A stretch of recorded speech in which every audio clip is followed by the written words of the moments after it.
वालेकुम स्टूडेंट्स। आज हम MGT 510 का लेक्चर 14 स्टडी करेंगे और फोकस होगा डेमिंग की फिलॉसफी और मैनेजमेंट के इम्पॉर्टेंट पॉइंट्स पर। तो शुरू करते हैं। सिंपल वर्ड्स में डेमिंग का मेन आइडिया ये था कि क्वालिटी सिर्फ प्रोडक्ट की बात नहीं होती बल्कि पूरे सिस्टम की बात होती है। अगर सिस्टम ठीक हो, प्रोसेस स्टेबल हो और लोग मिलकर काम करें तो अच्छी क्वालिटी नेचुरली निकलती है।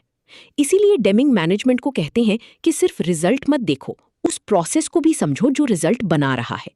डेमिंग का एक इम्पॉर्टेंट पॉइंट था कि परचेसिंग सिर्फ लोएस्ट प्राइस देखकर नहीं होनी चाहिए। इसका मतलब ये है कि अगर आप सस्ता मटेरियल खरीद लें लेकिन बाद में वही मटेरियल डिफेक्ट दे दे तो जो पैसा बचाया था उससे ज्यादा नुकसान हो सकता है। सोचो, अगर एक फैक्ट्री ने सस्ती स्क्रू खरीदी और बाद में मशीन बार बार खराब होने लगे तो असली कॉस्ट और बढ़ गई। इसके बाद डेमिंग कहते हैं कि इम्प्रूवमेंट कांस्टेंट होनी चाहिए, यानी इम्प्रूवमेंट सिर्फ एक बड़ी मशीन लाने का नाम नहीं है। छोटी छोटी बेहतरियां जो रोज होती हैं वो भी बहुत पावरफुल होती हैं। कस्टमर की नीड समझना, फीडबैक लेना और प्रोडक्शन में वेरिएशन कम करना, ये सब इसी का हिस्सा है। फिर आता है ट्रेनिंग। डेमिंग कहते हैं कि एम्प्लॉयज से अच्छा काम चाहते हो तो उनको सही टूल्स और सही नॉलेज दो। सिर्फ काम करवाना इनफ नहीं होता, उनको प्रॉब्लम सॉल्व करना, क्वालिटी समझना और प्रोसेस इंप्रूव करना भी सिखाना पड़ता है। जब ऑर्गेनाइजेशन लोगों पर इन्वेस्ट करती है तो उनका मोरल भी बेटर होता है। अब मैनेजमेंट के रोल को समझते हैं। डेमिंग के मुताबिक मैनेजमेंट का काम सिर्फ निगरानी करना नहीं बल्कि लीडरशिप देना है। सुपरवाइजर को पुलिस ऑफिसर की तरह नहीं, कोच की तरह होना चाहिए। कोच गाइड करता है, समझाता है और टीम को स्ट्रांग बनाता है। यहाँ एक इम्पॉर्टेंट बात यह है कि फियर क्वालिटी को खराब करता है।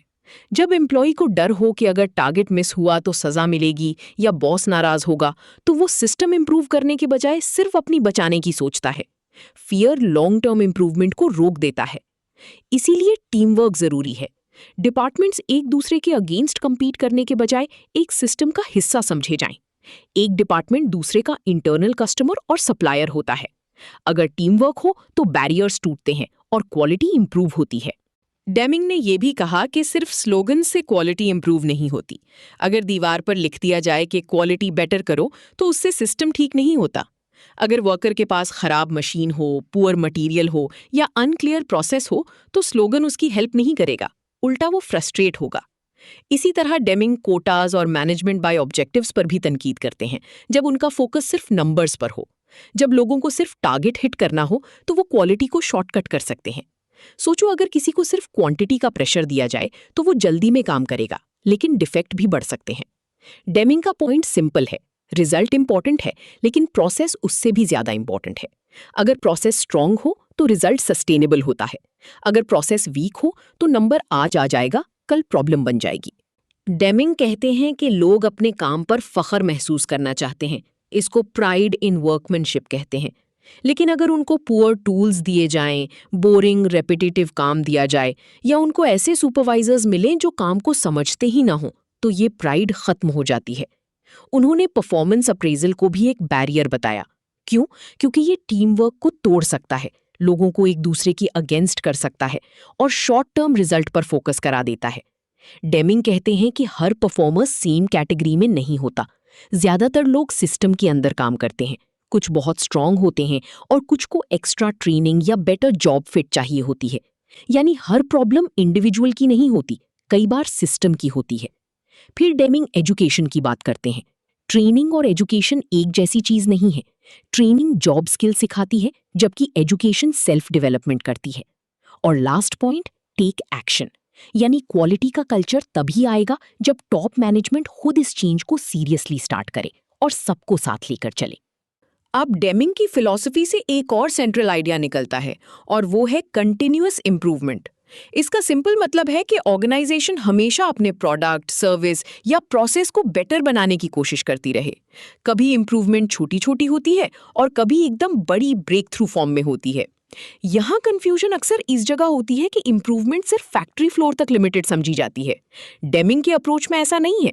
इंप्रूवमेंट प्रोडक्शन में भी होनी चाहिए, डिजाइन में भी, ट्रांसपोर्ट में भी, मेंटेनेंस में भी, सेल्स में भी और एडमिनिस्ट्रेशन में भी, यानी पूरी ऑर्गेनाइजेशन को इंप्रूव होना होता है।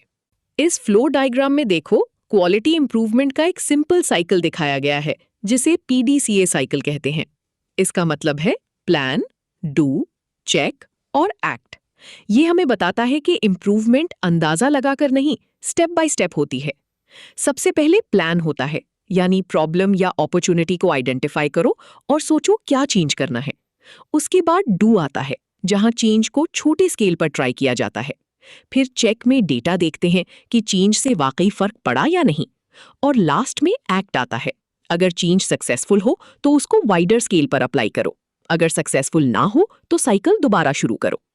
टेकअवे बहुत सिंपल है। इंप्रूवमेंट एक वन टाइम इवेंट नहीं, बल्कि एक रिपीट होने वाला लर्निंग साइकिल है। नोट्स में एक छोटी सी डिस्टिंक्शन भी दी गई है जो समझना यूजफुल है। कंटिन्यूअल इंप्रूवमेंट और कंटिन्यूअस इंप्रूवमेंट अक्सर सेम समझे जाते हैं, लेकिन कुछ एक्सपर्ट्स थोड़ा फर्क बताते हैं। कंटिन्यूअल इंप्रूवमेंट ब्रॉडर आइडिया है। इसमें हर तरह की बेहतरी आ सकती है, चाहे वो छोटी हो या बड़ी, और चाहे वो अलग अलग एरियाज में हो। कंटिन्यूअस इंप्रूवमेंट थोड़ा नैरो आइडिया है। ये ज्यादातर एग्जिस्टिंग प्रोसेस के अंदर step by step linear incremental बेहतरी पर फोकस करता है। सिंपल वर्ड्स में, हर कंटिन्यूअस इंप्रूवमेंट कंटिन्यूअल इंप्रूवमेंट का हिस्सा हो सकती है, लेकिन कंटिन्यूअल इंप्रूवमेंट सिर्फ छोटी लीनियर चेंजेस तक लिमिटेड नहीं होती। अब एक बहुत इंपॉर्टेंट टॉपिक आता है, कॉस्ट ऑफ क्वालिटी। इस टर्म को लोग अक्सर गलत समझते हैं। कॉस्ट ऑफ क्वालिटी का मतलब ये नहीं कि अच्छी क्वालिटी बनाने में कितना पैसा लगता है। इसका असल मतलब है खराब क्वालिटी की वजह से कितना एक्स्ट्रा पैसा लगता है। सोचो, अगर कोई आइटम दोबारा बनाना पड़े, असेंबली दोबारा टेस्ट करनी पड़े, टूल दोबारा रीबिल्ड करना पड़े या बैंक स्टेटमेंट करेक्ट करनी पड़े, तो ये सब एक्स्ट्रा कॉस्ट है।